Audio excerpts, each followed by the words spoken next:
একটু প্রবন্ধ 9-10 আমরা পড়েছিলাম। একজন রাস্তা দিয়ে যাচ্ছে দীর্ঘকাল ধরে, আবার অনেক দিন পরে প্রায় 30-40 বছর বাদে যখন যুবক ছিলেন তখন যাচ্ছেন, একবারে বৃদ্ধ, তখন সেই রাস্তা দিয়ে যেতে যেতে দেখলেন আচ্ছা এই সেই দোকানটা আমরা দেখতাম একজন প্রৌঢ় খরিদ্দার সামলাচ্ছে, একটি ছেলেও রয়েছে, আর একজন রামায়ণ পাঠ করছে বসে বসে। মানে দুনিয়ার এত পরিবর্তন হলো সেই লোকটি, সেই ছেলেটির এবং রামায়ণ পাঠের এই যে দীর্ঘকালের একটা প্রতিনিয়ত পাঠের ব্যবস্থা রয়েছে, এটা আশ্চর্য ব্যাপার। কাল কি এখানে সে থেমে গেছে? কালের যাত্রার ধ্বনি শুনিতে কেউ, রবীন্দ্রনাথের কথা আছে, কাল চলে যাবে।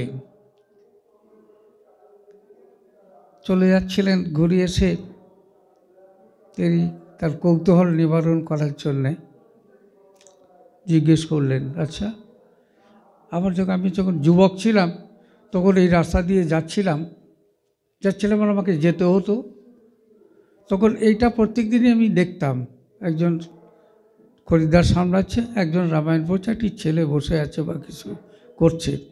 বলে ঠিকই দেখেছেন, তিনি আমার বাবা ছিলেন যিনি দোকান করতেন, আমি রামায়ণটা পাঠ করতাম, বাবা শুনছে বসে বসে, আর আমরা একটি ছোটো বাজ এখানে বসে থাকতো। ওয়াজেদ আলী লিখছেন সেই ট্র্যাডিশন সমানে চলেছে।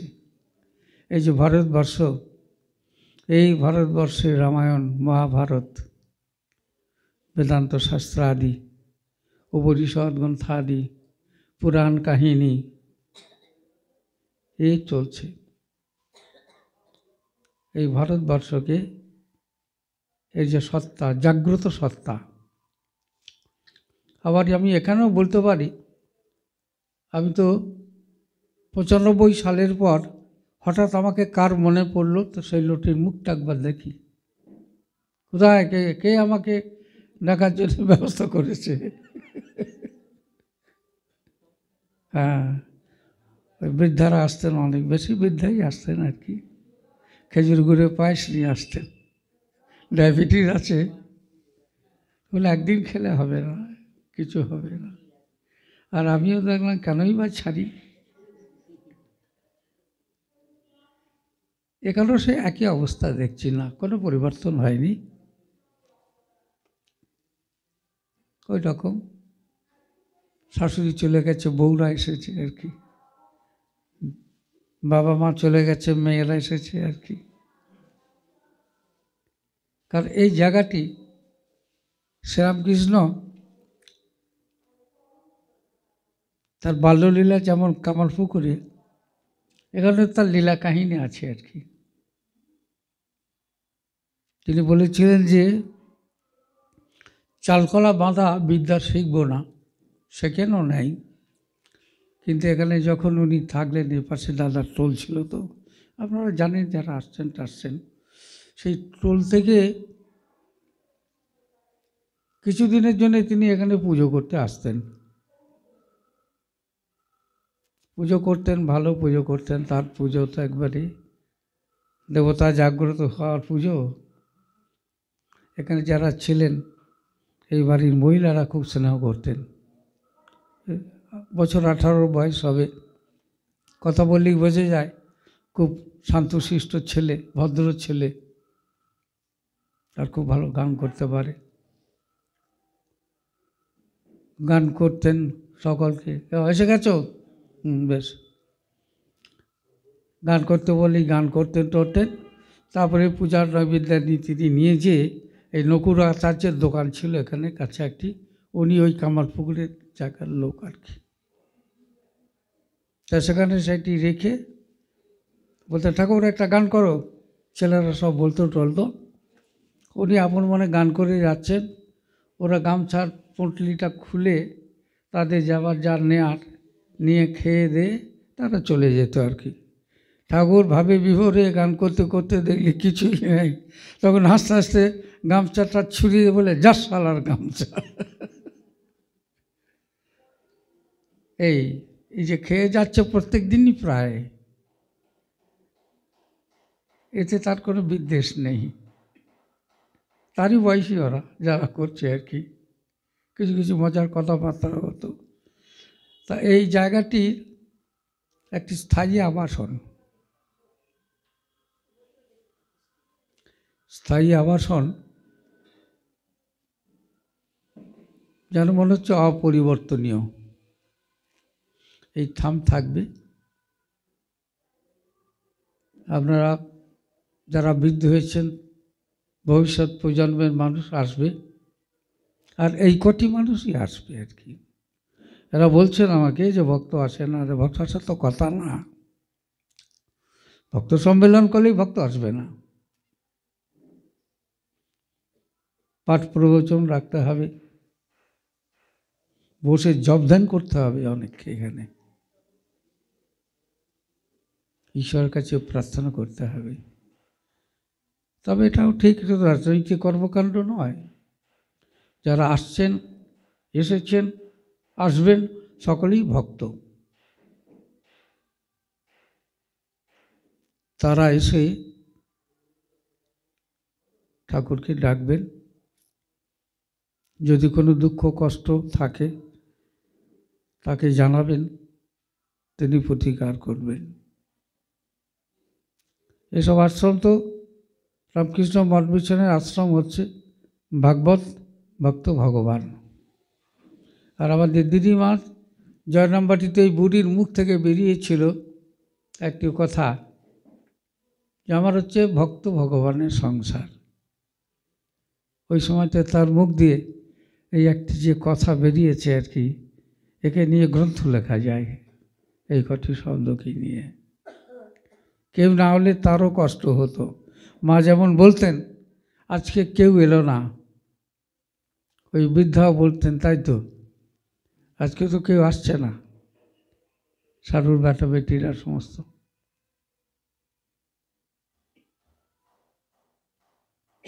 এই দিগম্বর মিত্র তো ভক্ত লোক ছিলেন, তাদের তো বিগ্রহ উপরে তো এখনো পুজো হয় নিশ্চয়ই। বসো। এনার একটি বড় পরিচয় আছে। আমাদের দুইজন প্রবীণ সন্ন্যাসী এবং সহ অধ্যক্ষ মানে ভাইস প্রেসিডেন্ট, উনি তাদের দুজনার সেক্রেটারি ছিলেন। এখন কল্যাণীতে যে আমাদের আশ্রম রয়েছে ওইটির অধ্যক্ষ স্বামী প্রভানন্দ আর স্বামী প্রভয়ানন্দজি। রামকৃষ্ণ মঠ মিশনের এদের একটা বিরাট পরিচিতি আছে। তারপর প্রভয়ানন্দজি ছিলেন বীরেশানন্দের সেক্রেটারি, প্রভানন্দজি ছিলেন যেমন বক্তা, তেমনি তার সূক্ষ্ম চিন্তা এবং আধ্যাত্মিকতা, দুজনাই আধ্যাত্মিকতায় খুব প্রবীণ ছিলেন। প্রভানন্দজি সুলেখক ছিলেন, অনেক গ্রন্থ লিখেছেন ইংরেজি বাংলাতে, এখানে অনেকেই দেখেছেন তাকে, রয়েছেন। তো ওই দুটি সাধুর সাহচর্যে এসে তিনিও তো কিছু বস্তু লাভ করেছেন, এখন তিনি দান করবেন যা লাভ করেছেন আপনাদের কাছে। এখন অল্প বয়স হয়েছে, আমাদের তো প্রায় নাটকের শেষ অঙ্ক, শেষ দৃশ্য, তো ওটা তো শুনতে পেলাম না। হঠাৎ আমাকে ডাকার মাথায় কার এই বুদ্ধিটা এলো? কার? আপনার? আরে ওসব বড় বড় কথা ছাড়ুন, ঠাকুর তো সবই করিয়েছেন। হ্যাঁ, কোষ্ঠকাঠিন্য হলে পায়খানাও করিয়েছেন। একটা কিছু আছে, আর আমাকে হুট করে বাদ দিয়ে দেওয়ার বহুদিন এসেছি তো, আমি ইয়েতে ছিলাম, বড়নগরে ছিলাম। আবার ওই সময় প্রতিনিয়ত কাঁকড় গাছিতে যেতাম সানডে, 500, 600, 700 পর্যন্ত লোক আসতো রেগুলার পাঠেতে। গৌরাঙ্গজির নির্দেশে ওটি করতে হতো। তবুও বলবো, ভগবান শ্রীরামকৃষ্ণের যে বিভিন্ন লীলা, বাল্যলীলার পর এখানে একটা যদি যোগ করে দেওয়া যায়, হ্যাঁ, যে কৈশোর উত্তীর্ণ লীলা, সত্যিই লীলা। আজকে তিনি এসেছিলেন বলে, এখানে তার পাদস্পর্শ রয়ে গেছে বলে, তার মূর্তি, মায়ের মূর্তি, স্বামীজির মূর্তি এখানে পূজিত হচ্ছে বলে, আপনাদের মতো ভক্ত যাদের অন্য কোনো ধান্দা নেই, শুধু একটি আশ্রম, পূজা অর্চনা হয়, ভক্ত ভগবানের সংসার আসছেন। বাহ্যিক আড়ম্বর না হলেও অন্তরের মধ্যে একটা প্রাপ্তি বা প্রত্যাশা পূর্ণ হবেই হবে। শ্রীরামকৃষ্ণ কোনোদিন বলেন নাই রামকৃষ্ণ মঠ মিশনের এতগুলো গাড়ি হবে, এতগুলো বাড়ি হবে, তিনি সব বলেন নাই। তিনি রেখে গেছেন আপনাদের, আমাদের, তোরা কে কোথায় আছিস আয়। কী জন্য রেখে গেছেন? তিনি বস্তু এখানে সংরক্ষিত করে গেছেন, তিনি শুনছেন আমি কি বলছি, তিনি এখন রেখে চলেছেন। গোটা বিশ্বময় ছড়িয়ে দিয়েছেন তার মুগ্ধ কণ্ঠস্বর।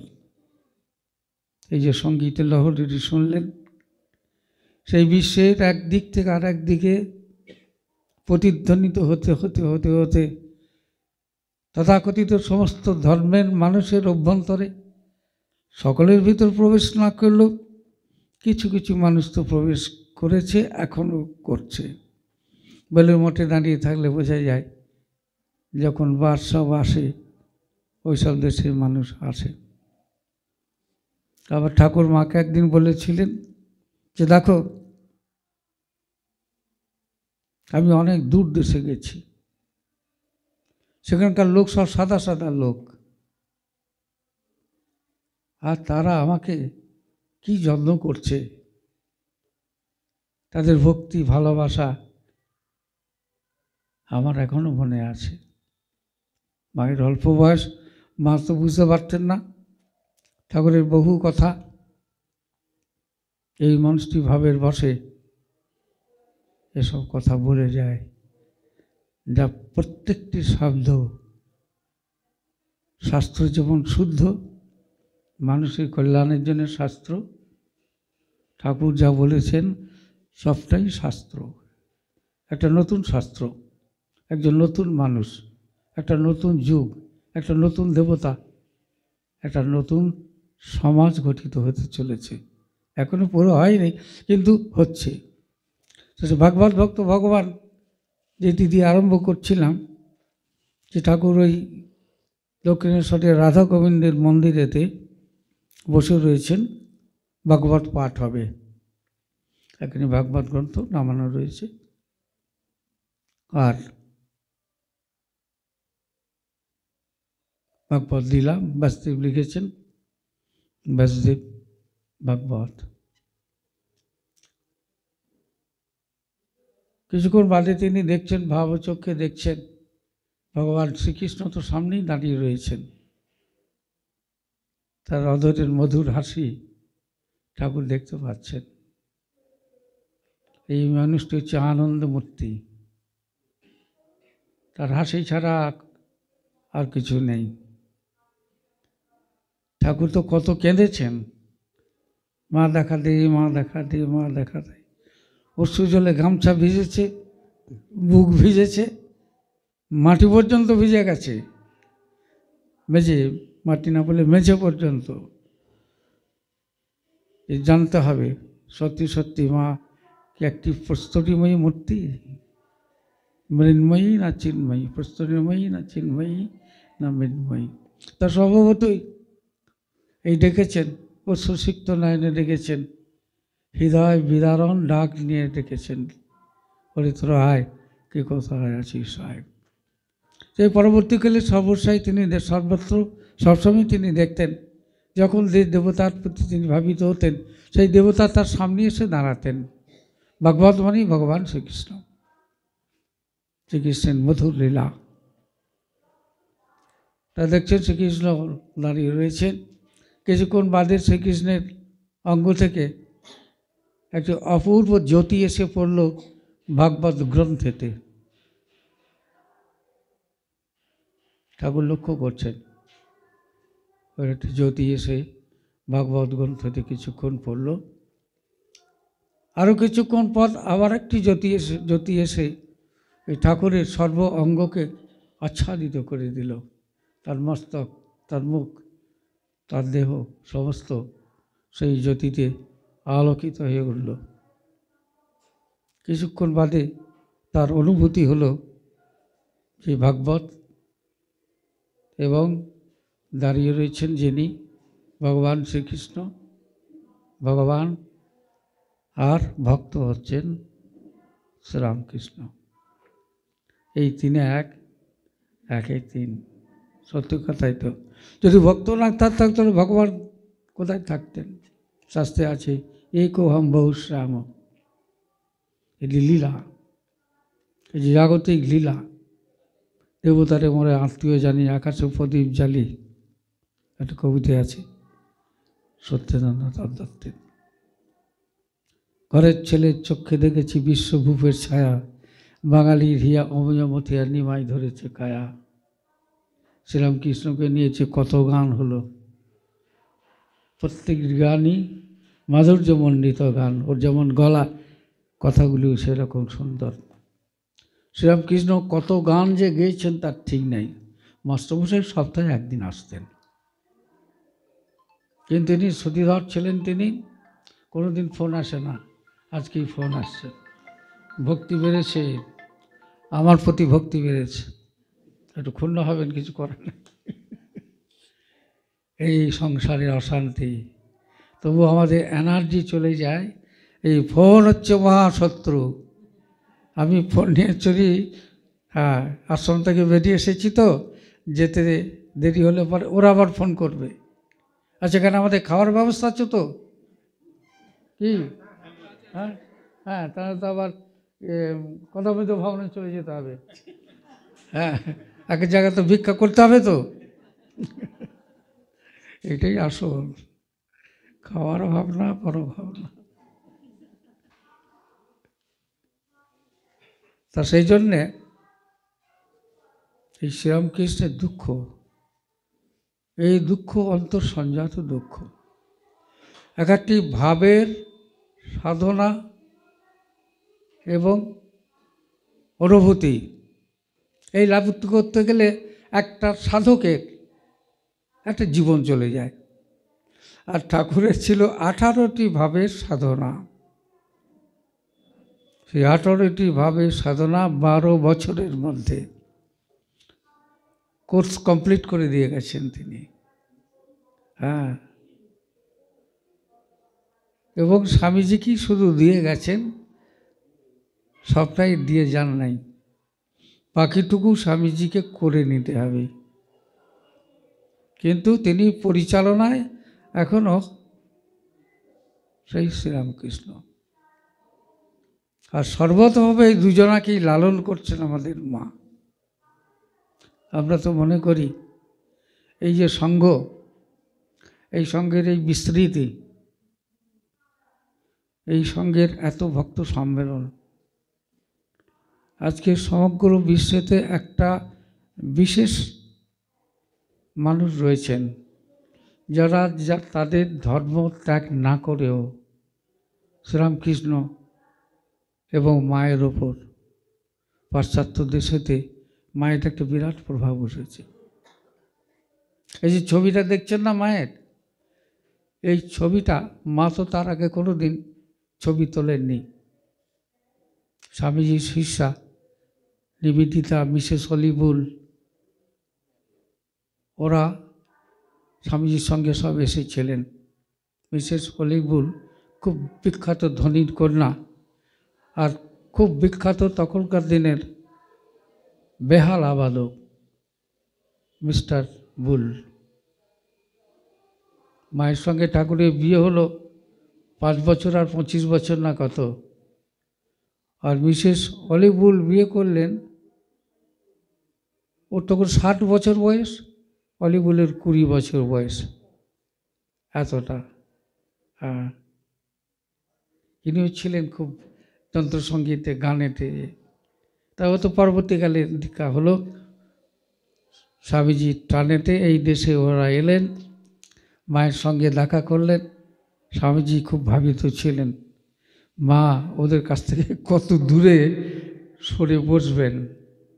ওরা যে যখন বসলো, প্রসাদ নিয়ে এলো, কেউ মাকেও দিল, একসঙ্গে বসে খেলেন মা ওদের সঙ্গে। স্বামীজি তার গুরু ভাইকে বলছেন, কি আশ্চর্য বিষয় শুনেছ কি?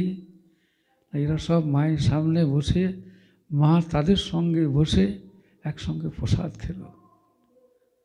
এই ছিল ধর্ম তখনকার দিনে।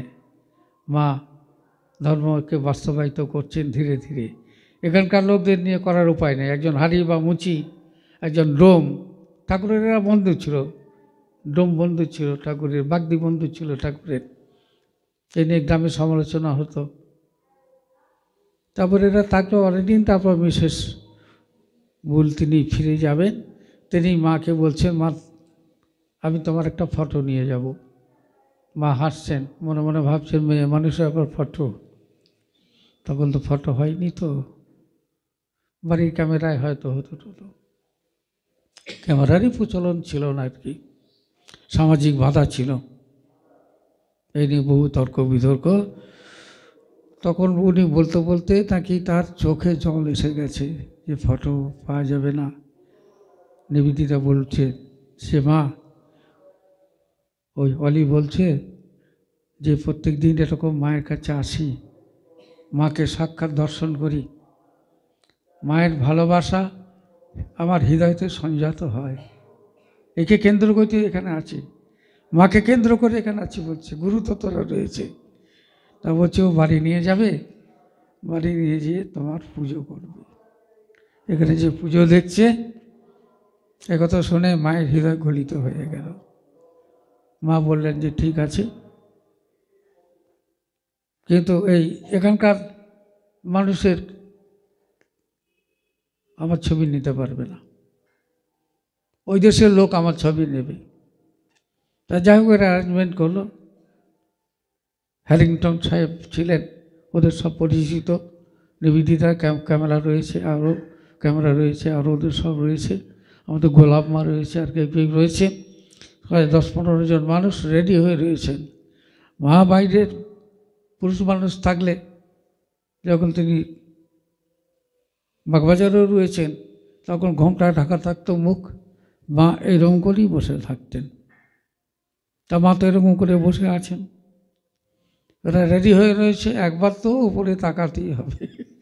মা উপরে তাকিয়ে জিজ্ঞেস করছেন, হয়ে গেছে?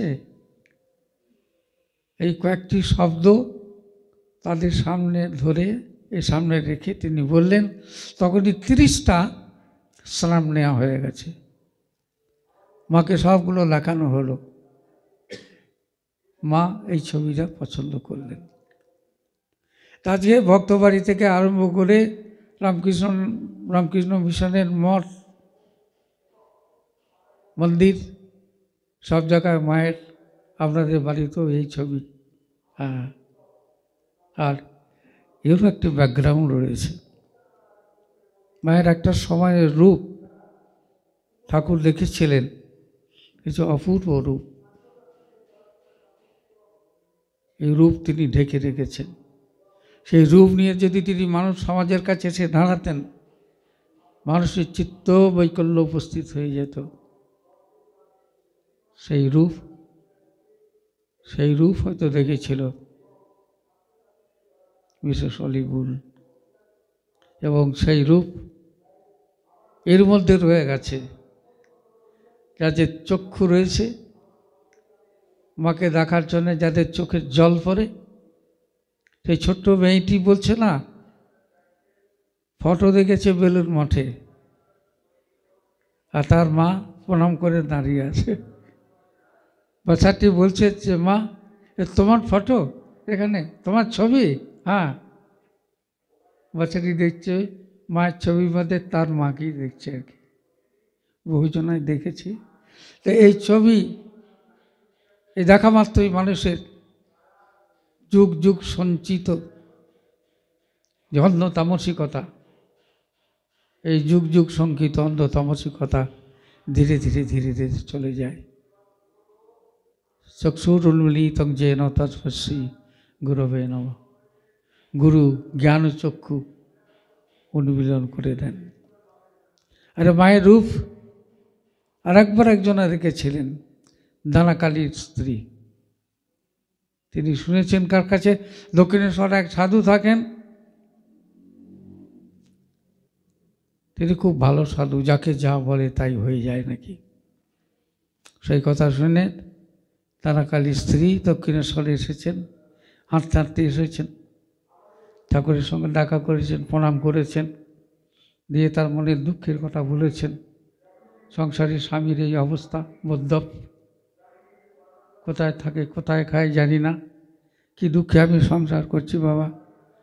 তখন ঠাকুর হঠাৎ যা কোনো দিন করেনি, ভদ্রমহিলাকে বললেন না যে ওই যে একটা ঘর রয়েছে ওইখানে যে বলো, ওকে বললেও একটা ব্যবস্থা করে দেবে। মা তখন পুজোয় বসতে যাচ্ছেন বা বসে আছেন, ডাকাডাকি করাতে উঠে এসেছেন, মাকে বললেন। মা তো অবাক হয়ে গেলেন, কোনো মহিলাকে তো আমার কাছে কোনোদিন ঠাকুর পাঠান নাই, পুরুষ তো দূরের কথা। একবার কয়েকজন বয়স্ক, এই সুরেনবাবু, বলরামবাবু, চুনিবাবু, গিরিশ ঘোষ তখনও আসেনি এদের কাছে। এদের যে বললেন যে ও তোমরা ওইখানে যাও, যে বলো মা আমরা তোমার সব ছেলে তোমার কাছে এসেছি। তখন নাকি মা একবার ঘোমটার ফাঁক থেকে সন্তানটির দেখেছিলেন আজকে। তা মা বললেন, তা মায়েরও খারাপ লাগলো, ভদ্রমহিলা কাঁদতে কাঁদতেই বলছেন। তা তিনি বললেন, বাছা তুমি ওকেই ধরো, তোমার স্বাদ মিটে যাবে, যাও ওখানে যাও। গেলেন, বললেন। আবার ঠাকুর বলছেন, না না না, আমার চাইতে ওর বিদ্যে অনেক বেশি, তুমি ওকে যেয়ে ধরো, ওই পারে, আমার সব অত জানা টানা নেই। আবার মাকে বললেন, মা আবার পাঠালেন। এরকম করে বাড়তি নিয়ে খাওয়ার পর মায়ের একটু কষ্ট হলো। মা চিন্তা করল, আহা, সংসারে যার স্বামী এইরকম, তার আর কিসের সংসার। ঠাকুরের জন্যে মা ভানুপিসির বাড়িতে মাটির দাওয়ায় কাপড়ের আধখানা মেলে সেখানে শুয়ে ঠাকুরের রূপ চিন্তা করতেন।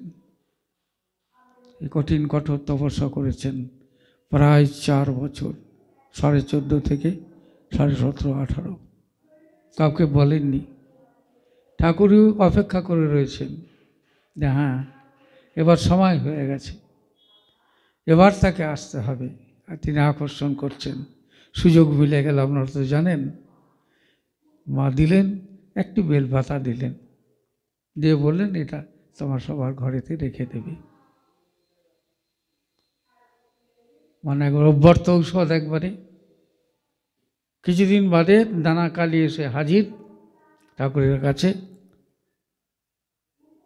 কিছু খেয়েও এসেছেন, এসে বলছেন যে অনেক বুজরুকি শুনেছি তোমার, হ্যাঁ ভগবান আছে কিনা জানাতে হবে। বলছে আরে বাবু ছাড়ো, ভগবান আছে ফাঁচে সব বাদ দাও, আমাকে এখন কলকাতা যেতে হবে, আমি এখন ব্যস্ত, পরে আসবে দেখবো টেকবুঝতে। বলে না না না। তা দানাকালী বলছে কলকাতায়, আমি তো কলকাতা ফিরে যাব। তাহলে চলো তোমার নৌকোয় যাই, তাহলে রাস্তায় কথা হবে, নৌকোতে কথা হবে। দুজনে উঠলেন। কি কথা হয়েছে আমরা আর জানি না, স্বামীজি জানতেন হয়তো। তারপরে দেখা গেল মাঝ গঙ্গায় তাকে বলছে জিভটা বার করো তো দেখি, দিয়ে তিনি লিখে দিলেন, মদ্যপ দানাকালি ঠাকুরের প্রসাদ হয়ে গেল। এই শ্রীরামকৃষ্ণ। আমার সময় বোধহয় শেষ হয়ে গেছে। না, হাত তুললে তো হবে না। আরে সময় খাওয়াতে হবে মশাই, যা বলবেন বলবেন না। আমি জানি, আমি বলছি যা আপনারা জানেন। আর একটি কথা বলে এটা শেষ করব। এই যা কি বলবো বলে ভাবছিলাম, ভুলে গেলাম। আচ্ছা, দানাকালির কথাই হোক। তা দানাকালি ঠাকুরের পার্ষদ হয়ে গেলেন এবং ধীরে ধীরে ধীরে ধীরে তিনি গিরিশ ঘোষকেও এই বিষয়েতে কিছু কিছু বলতে আরম্ভ করেছিলেন।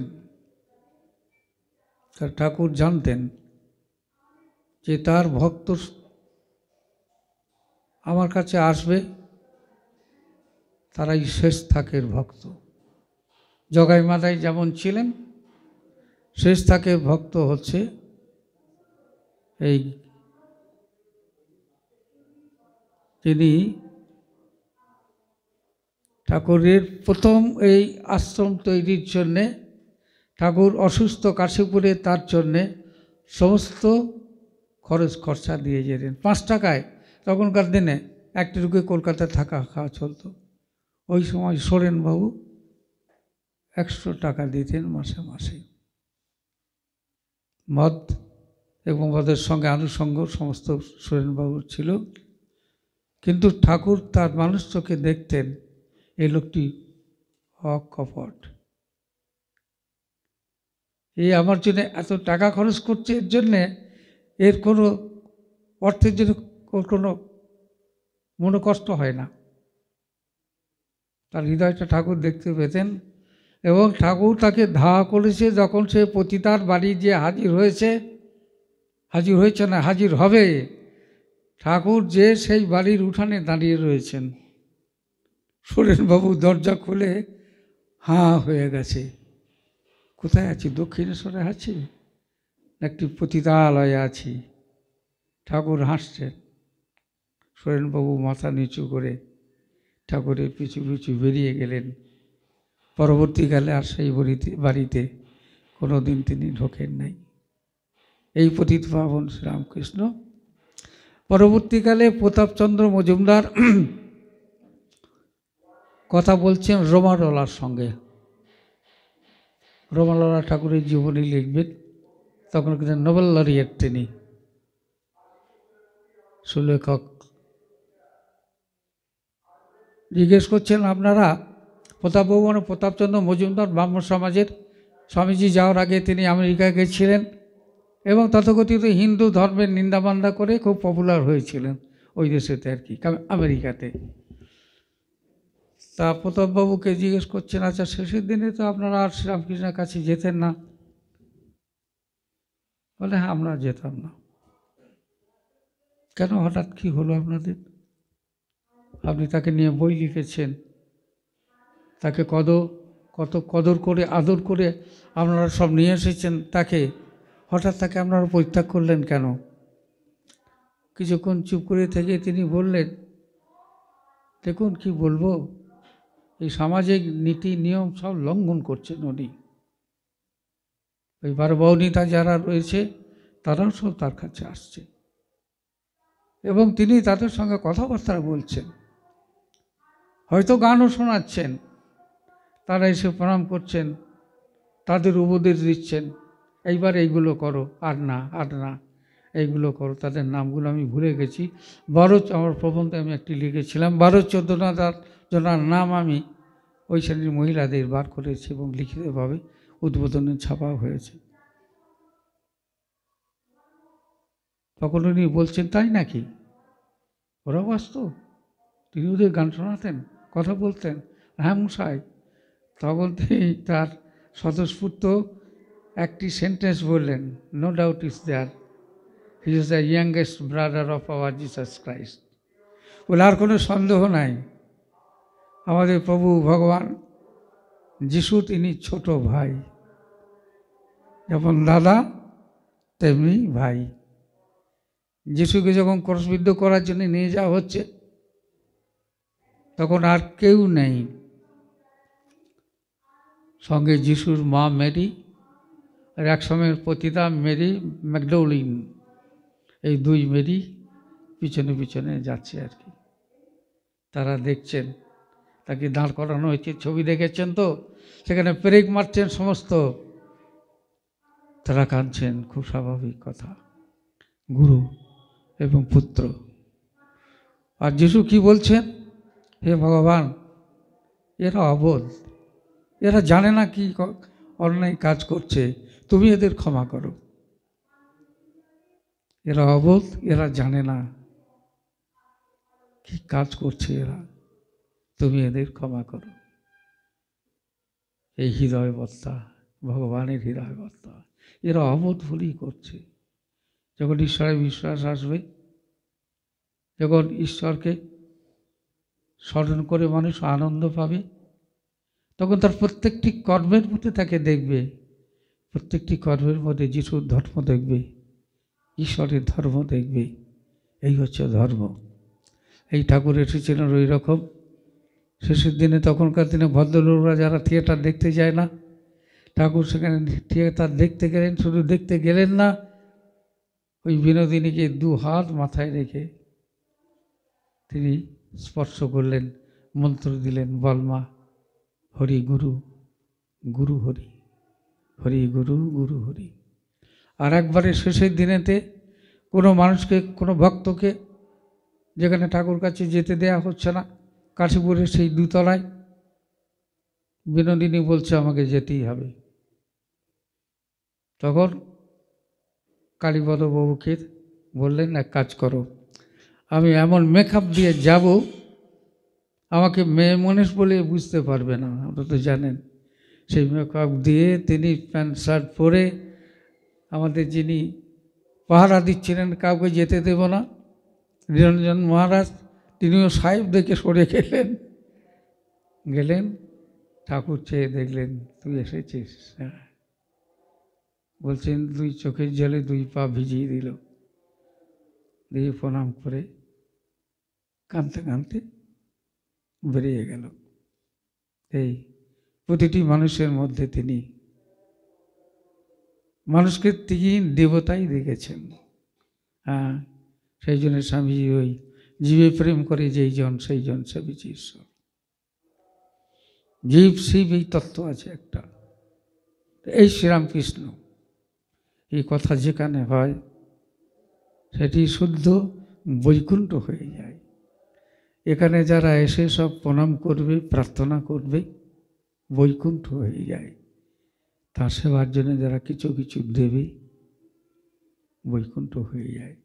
সেই জন্য আমাদের সমস্ত আশ্রম শ্রীরামকৃষ্ণ মিশনের অধীনে হোক বা না হোক, ঠাকুরের জন্য যেখানে পূজা হয়, প্রার্থনা হয়, মানুষ বা ভক্তরা জপ ধ্যান করে, সেটাই বৈকুণ্ঠ হয়ে যায়, সেটাই বেলুর মঠ হয়ে যায়। ভালো থাকুন, সব আনন্দে থাকুন। বিশ্বাস করুন, শ্রীরামকৃষ্ণ বা মা আমাদের সকলকে দেখছেন। আমাদের সর্ববিধ কল্যাণের জন্য মা রয়েছেন। কোনো কালে অবতারের কোনো সঙ্গিনী অবতারের ভক্তদের এত ভালোবাসেননি, তাদের নিয়ে এত লীলা করেননি। দেখেছেন, আমারই সেই মেয়ে ধুলো কাদা মাগলে আমাকে একটু ঝেড়ে কোলে তুলে নিতে হবে। জয় মা, জয় মা, জয় মা। জননীং শরদাং দেবীং রামকৃষ্ণং জগদ্গুরুং পাদপদ্মে তৌ সিত্বা প্রণমামি মুহুর্মুহু। আচ্ছা, ওদের ওপরে ঠাকুর ঘরে যেতে দেয়?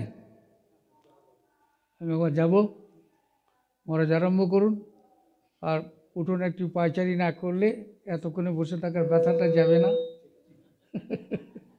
এই ঠাকুর আপনাদের আশীর্বাদ করলেন আর আমাকে বললেন তোর ব্যথাটা একটু বেড়ে যাক। না, এটা আমি মজা করছি। ঠাকুর না ধরে থাকলে এই ব্যথা নিয়ে আজকে 83 বছর বয়সে আমি কোথাও যেতে পারতাম না।